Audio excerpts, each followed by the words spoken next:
This is a look at clearing a clog and why the new nozzle is a lot easier than the old one. I'm saying this up front before I've actually done it, but I'm confident I'm right on that. So basically there's TPU, which is flexible, and there's TPE, which is also flexible, it's rubbery. So what I've done is I've used some TPE, and normally this isn't a problem, but the difference with TPE here, if I grab, you'll see, I can hold it right one-handed, it's quite springy, it's rubbery. So what happens with this, if your nozzle doesn't feed it fast enough, it will bunch up and the swelling will grab the sides to cause the blockage. So pushing hard won't help, which is what I've encountered. So without further ado, I take the nozzle off. That's easy, we've explained as to how that works. Next step, we remove the heatsink, the rubber tubing, the rubber nozzle cover, pop that, and there's our nozzle out. So because this, and we can, well, if you can see in there, it's jam full of the green stuff. Now this thing is heated on the back, and you can see the slight discoloration where it does heat. Because it's all metal, I'll be able to heat this to help get some of that out, and then use the bow tool to push the last bit out. But initially I'm going to actually use a small drill bit to help extract the rubber, so that instead of pushing it to bunch up, I'll remove as much as I can. Now what I'll be using, a bit of an Aldi special. This is a hand set of drill bits, so I won't put too much force. The left hand and right hand thread, which can work out handy, and I guess is around about a 23, I'm not sure exactly what that equates to. I can then start drilling the rubber. I might even go slightly smaller than that, I might go for 22. And then I can start, I can actually, you can see it springs back there. So I'll mount that in the little hand tool so that I can rotate round, and I can extract as much as I can before I go to the heat method and the bow tool to push the rest of it through.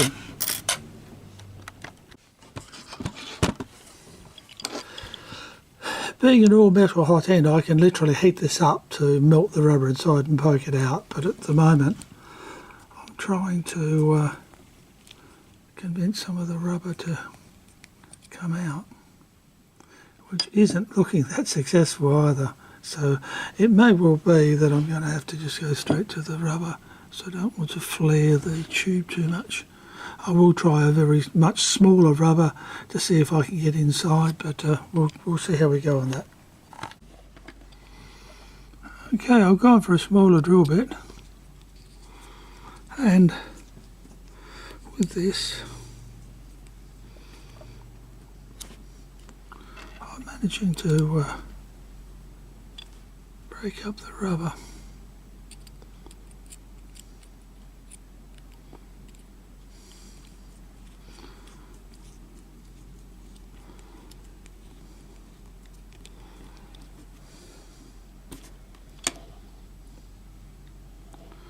In fact,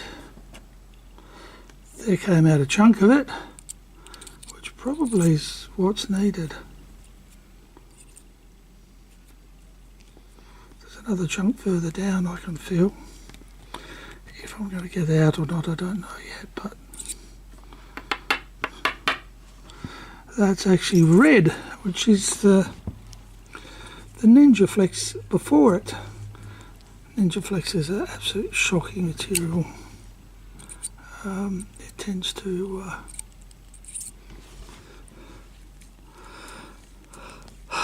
it takes a lot and when it melts it's just like the you know what to the blanket. It's really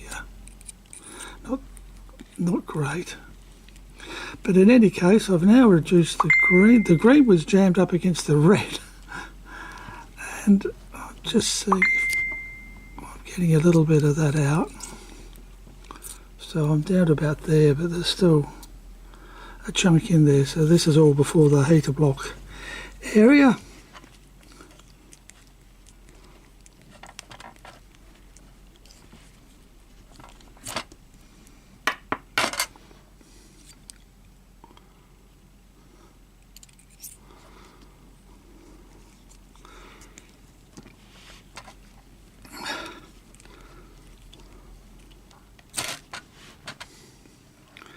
I am getting a bit more of the red out, so in any case I'm getting it about as far as I can.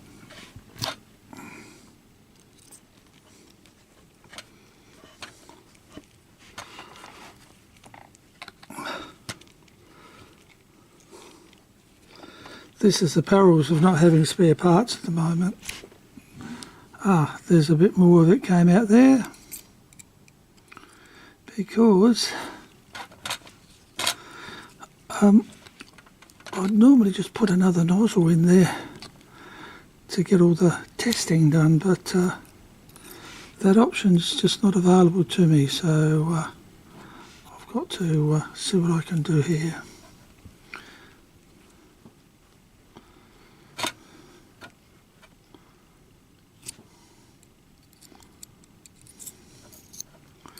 Having removed what I have, I'm fairly confident now that the bow tool will be able to put some pressure and get the last bit of it out, so we shall move on to that next. For those curious as to how I'm doing this a little bit steadier than normal, I'm using a gorilla pod to hold it. There's a little clip here which, when pulled out, allows the extraction of the entire feeding mechanism. And then we can see if there's a means of moving stuff clear, which I'm not seeing. I'm not seeing a screw, although there may well be, because I want to be able to get through without damaging the teeth. So that's the next step, is to see if this screw hole in the side here enables me to take the tension off so that I can put that down, heat the nozzle. That's the best way if I can.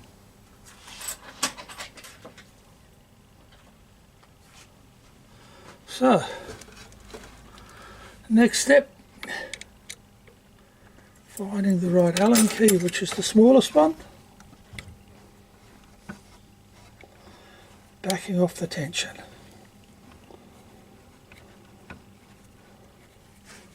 and seeing if with the tension backed off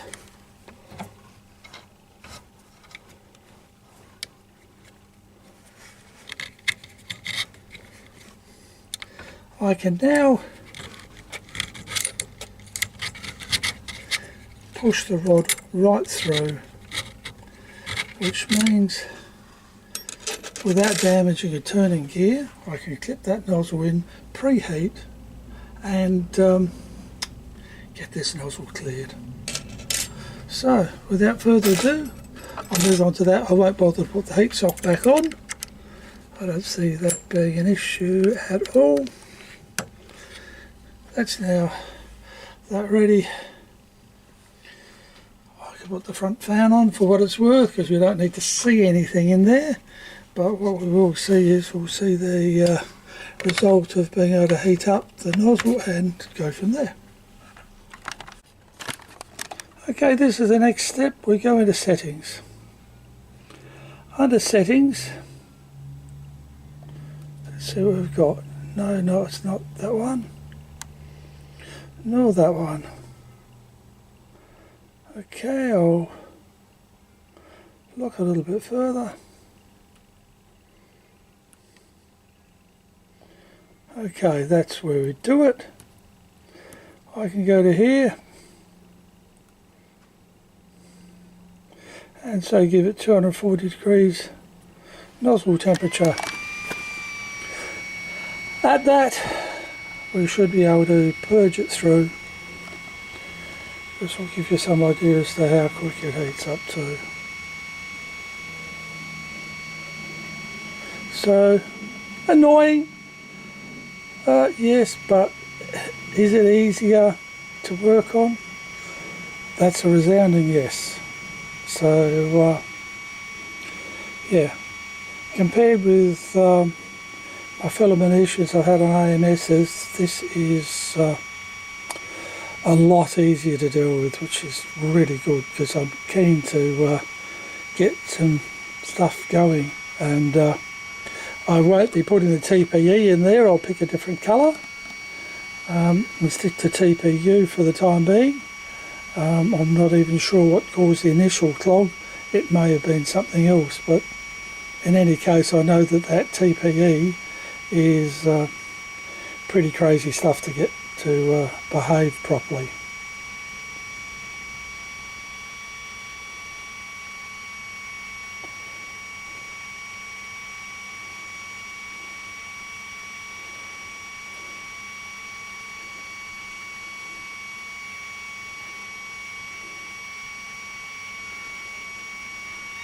So now we know we're getting close to the temperature. You can see it hovering a bit. Right, so we got to 240. It's actually got slightly past that. So now we're ready to move the rubber. So I'll put the Gorilla Pod in where you can see it, and I'll go for the bow tool.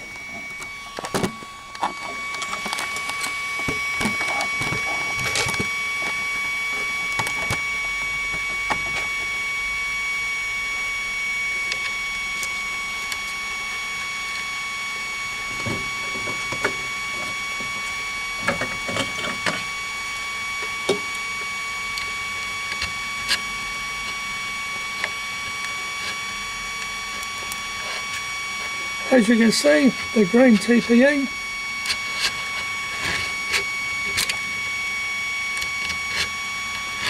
has been extruded very quickly. I now have an unclogged nozzle. What I'll be doing next is I'll be running some cleaning material through there to completely get rid of the crap, and then I'll be setting up and going from there. But that is a nozzle clean if you've got a block with flexible material like TPE, which is out of the ordinary and difficult to clear.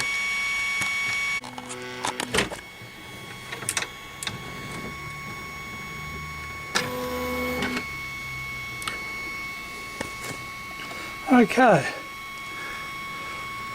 we've now got it doing the heat to load, but I'll be putting the load directly into the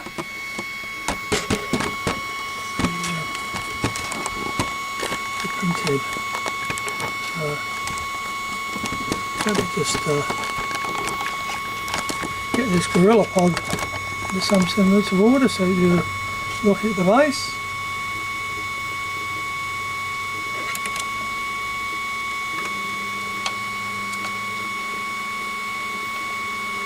Right. I'm now feeding through the cleaning filament.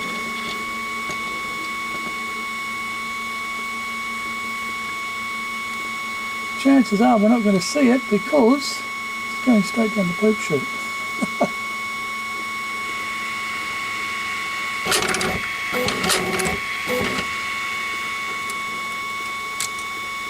But what I can do is reach behind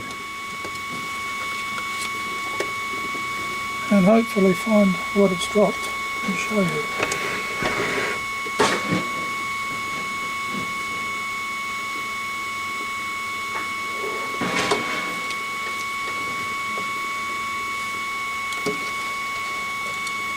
That's what's come through. So you can see the green to clear as it's purged the TPE that was causing the problem. So it's still on purge old filament, so it's about to do another clean set, and you'll see how much cleaner it gets to the next one. But at the end of that, I'm going to be right to go, which is going to be really good.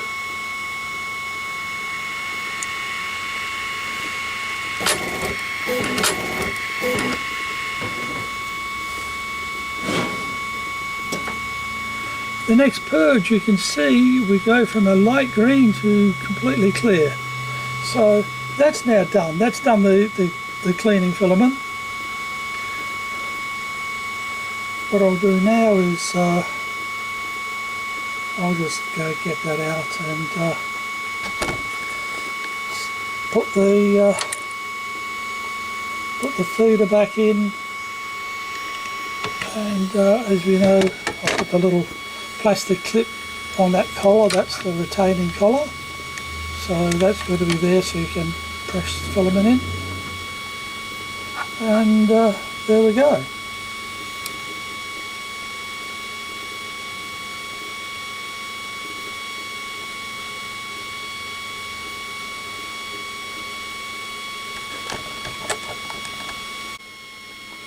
Okay, I've now preheated it back up. The reason for that is so I can pull that out so that it won't fiddle around with the loading thing. So that's my cleaning filament out. But very importantly is remembering to re-tension the tension mechanism of the side here. So I'm now retightening that up to the correct position for the direct drive extruder to work properly.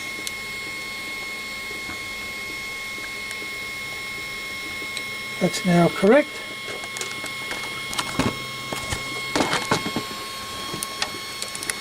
I take this, poke that in there, and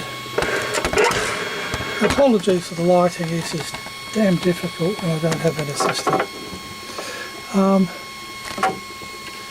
We do know that this collar has to sit up.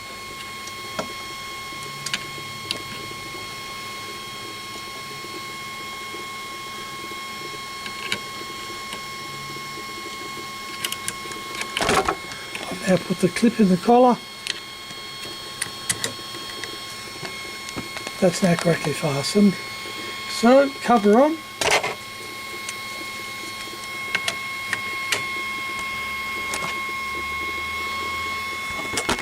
And before I forget it here, just press on there, clear your entry to turn the heat off there. So that's it. That's a bit of maintenance I didn't expect to have to show you, but probably it's just as well that you learn these things and see how to attack them in a logical situation without any panic. So shortly I will be able to get to and start printing some TPU on this thing by not using the dodgy Ninja Flex here that breaks at the drop of a hat, and my green TPE that also has been a problem. So with just normal TPU I should be pretty happy.